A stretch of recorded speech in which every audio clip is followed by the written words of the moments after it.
Kusala and akusala, wholesome and unwholesome. These two terms are very well known among all the Buddhists in the world. But it is very doubtful whether all the Buddhists know the true meaning in these two terms. First of all, we have to understand that these terms are compound words. Kusala is made out of ku and sala. Ku indicates the meaning of bad and sala to destroy. Hence, the meaning of destroying the bad happens in the word kusala. Akusala is just the opposite. A means no. Hence, it means not destroying the bad. What does it mean when you say bad? Here, the bad is nothing but the defilements within us, the kleshas within us. All the defilements within us can be taken into this singular letter word ku.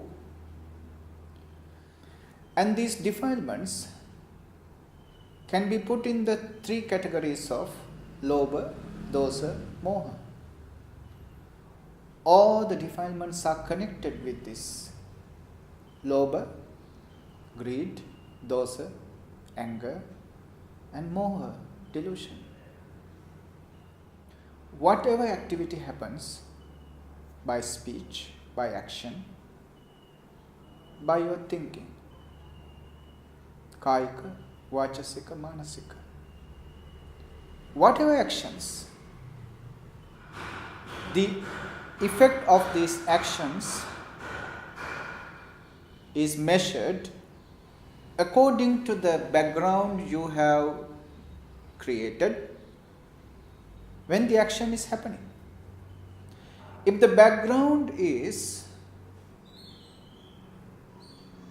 consists of lobha, dosa, moha, that action can be called an unwholesome karma or an akusala karma.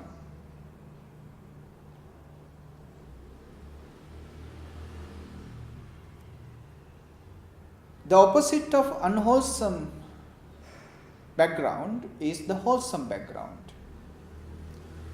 What is the wholesome background? The wholesome background is alobha, generosity, adosa, non-anger, and amoha, wisdom.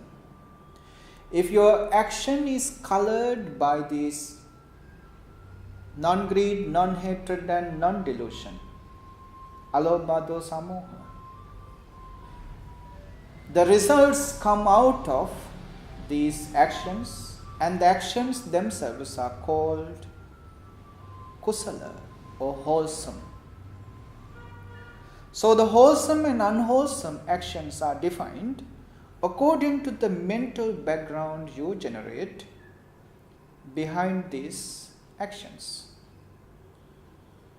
It is according to the wholesome and unwholesome consciousness you generate behind the obvious actions of physical, verbal, and mental. Measures your actions as wholesome and unwholesome. It is always consciousness what matters. It is always the consciousness is what matters, not the action itself.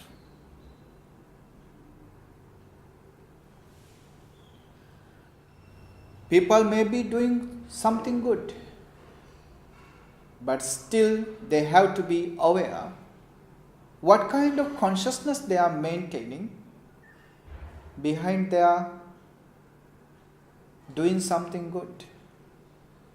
For example, one may be practicing precepts. One may be doing some charity. One may be meditating. But behind these obvious actions, what kind of consciousness is that person maintaining? If the person who is practicing generosity, he practices it with so much of ulterior motives, expectations for the future, desiring to get what he doesn't have now in the future, that is not an actual letting go. It is not an actual Dāna. The actual or authentic Dāna happens when that Dāna becomes a letting go, rather than it becomes a wish fulfillment. Your Dāna is to be practiced to destroy your attachment, not to create more attachments. If somebody does Dāna, practice generosity to destroy his attachment, then that Dāna supports him to destroy the defilements. Then that action of Dāna is an wholesome karma, kusala karma. Of course, any Dāna is a merit, but not all the Dānas are wholesome. Anything good is ultimately to give the good results. Hence, they are merits. But they don't become wholesome all the time. Wholesome actions are nothing but the actions which alleviate, which destroy the defilements, which destroy lobha, dosa, moha. Any action which support, which enhance, which develop lobha, dosa, moha are the unwholesome karma. So the action or the karma can be defined as wholesome and unwholesome only when we look at the background consciousness behind these actions. Then only we can define whether they are wholesome or unwholesome. Sadhu.